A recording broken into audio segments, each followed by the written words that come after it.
I received my vocation in the Shrine at Knock after an accident, and I picked up a little blue book called How to Pray the Rosary, and for years I kept that because I liked the pictures. It was the pictures that attracted me, and eventually I learned that you had to pray with the pictures. So I think I had been immersed with the life of the Lord through the pictures before I actually got to the Hail Marys, which is really at the root of the Rosary. So yeah, it's been there since I've been a small child. It was there instrumental in the beginning of my vocation when I felt called. And then that little blue book went all through my teenage years. And I can still see each picture in my head because I saw them so much just passing through that book. So it was a visual encounter with the 15 mysteries. So it was like a book without reading it, a picture book. So that was my early experience. So my life in one sense is intertwined with these mysteries, because there are periods we all go through where we don't know what's going on, or we do know what's going on, we're planning this, and yet it goes back to Mary's yes at the beginning. It's an adventure. So yeah, you have an adventure in your faith in many ways. The Rosary in essence, the Rosary is the mysteries of the Lord's life in meditative form. It is not necessarily for others, it's for you to take the Rosary as St. Dominic took it from Our Lady as a gift, and it's for you to enter into the mysteries. It's to, St. Paul says, put on the mind of Christ. So when we pray the Rosary, we're putting on the mind of Christ, we're putting on the mind of Mary. As John Paul says, we look through the eyes of Mary, who looked at her son, and we're seeing through her eyes her son, and his life as it spanned out over the 33 years and post in the resurrection.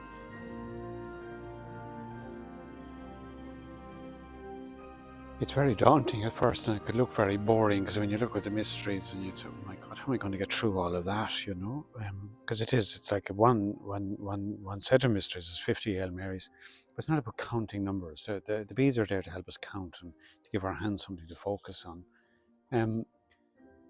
I often believe, I remember being told by a wise old friar one time, he said to me, keep praying until it makes you happy. And I've never forgotten that. Keep praying, it doesn't make sense, just keep going. And I think that's the great perseverance of it. Keep praying until it makes you happy. I often recommend, there's plenty of little publications, is to have the images, the pictures, it's thousands of publications with a little picture of it. And it's to be able to sit down and say, okay, I'm going to say an Our Father and the 10 Hail Marys by looking at this image, and to keep it before me. It's harder without an image, much harder, because the mind is distracted. And St. Thomas says that we can only concentrate for the length of an Our Father. Now, if you're to do 10 Hail Marys after that, you could be doing anything. So I think, yeah, use a little booklet. And I would say, firstly, what you do for anybody who might be beginning is just imagine one mystery of the Lord for the real beginners, like you do with children. You'd say, let's think about the angel Gabriel appearing to Mary. Let's enter into the room. The angel is there saying, will you become the mother of the Lord? And just start to imagine it, because imagination is so important for all of us. And imagine it. And then when you've imagined it, well, that's contemplation. You're contemplating it. You're thinking about it. And then say, okay, Mary, I'm beside you here in this mystery. And I'm just going to say the Our Father, which is the prayer of all prayers. And then Mary, I'm going to say the Hail Mary 10 times. So I would say you start off by saying one decade a day and saying it well.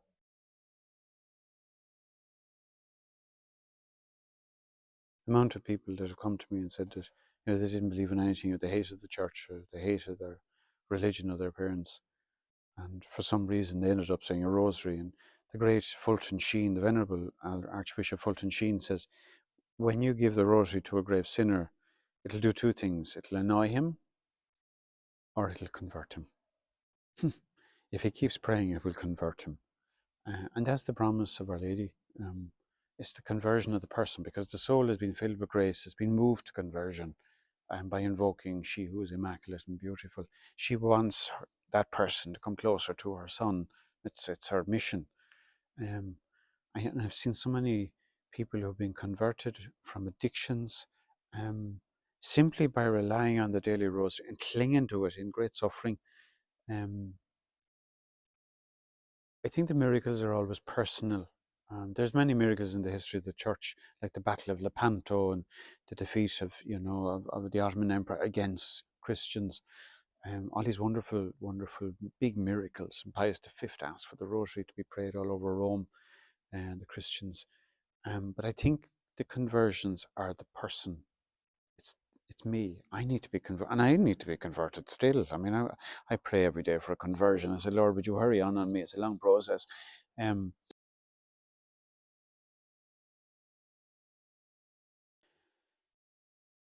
I think whatever problem a person is going through, and everybody has problems, I think it was the only prayer you say, the basic Christian prayers of the Our Father, the Hail Mary, and the Glory Be. The Rosary changes your life, and will change your life if you're patient, because the life of Jesus is, it's it's graceful, it gives you hope. Um, it's, the church, you don't have to pray the Rosary to be Catholic or to be Christian. The church doesn't say it's obligatory, but it encourages us. And Our Lady's asked us in her apparitions all over the world, she's always asked, pray the Rosary for peace. She said that. I mean, one of the greatest miracles was, she said about the war and communism in 1916 in Portugal, when everybody was mocking them and making fun of them and out to get. The church was so minuscule. And Our Lady said, pray peace and the war will end. World War One will end. And it did. um, it converts. It converts and it changes. It's a powerful thing. Um,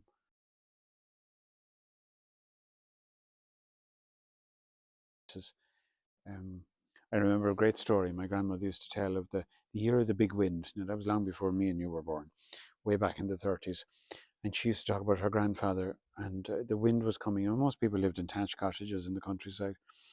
And she remembers the wind coming in, and all these roofs were blowing off the houses. So what do you do? And the women, my grandmother said, all the women in the house were told to get into the cottage, and they all went in, and all the men went out, and they lay on the roof during the wind, and this is during the night. And my grandfather said, pray the Rosary. My great grandfather, pray the Rosary. Keep praying. So at one point, she said, during the night with the storm blowing, and the men were lying on the roof to keep the women protected and the roof on the house, she said his head came down by the window upside down, and he said, keep going, we're winning.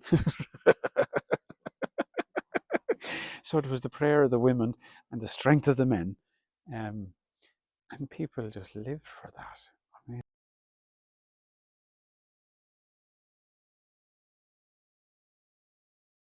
it was amazing simplicity of life. And life is so complicated today.